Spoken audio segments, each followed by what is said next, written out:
I swear to God, men are out of freaking pocket. Well, we know that. But let me tell you the recent reason men, transgender men, women are out of freaking pocket. I'm on Twitter, minding my business, being nosy, and I see a man who turned into a woman. Okay, got a cooch and all of that, I guess. All right. Complaining that he tried to go see a gynecologist, and she didn't. She's not equipped. She's not equipped.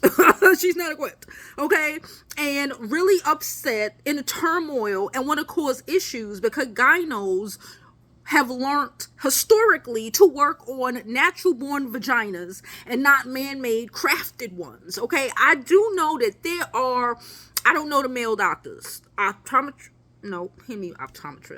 whatever, octolo, I don't know.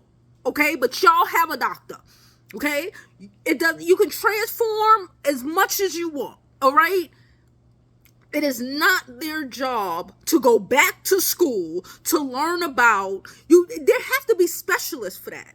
Worry about that. Okay. It is the audacity for me.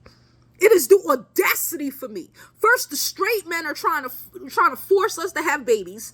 Okay, they're trying to force us to have babies. They're trying to take away birth control. They're trying to get these GYNs locked the hell up for even treating us. And now the men who turn into women, I told you they are problematic, are out here. What are you gonna do? What are you gonna do? You're gonna try to sue the lady? What are you gonna do? What are you gonna do?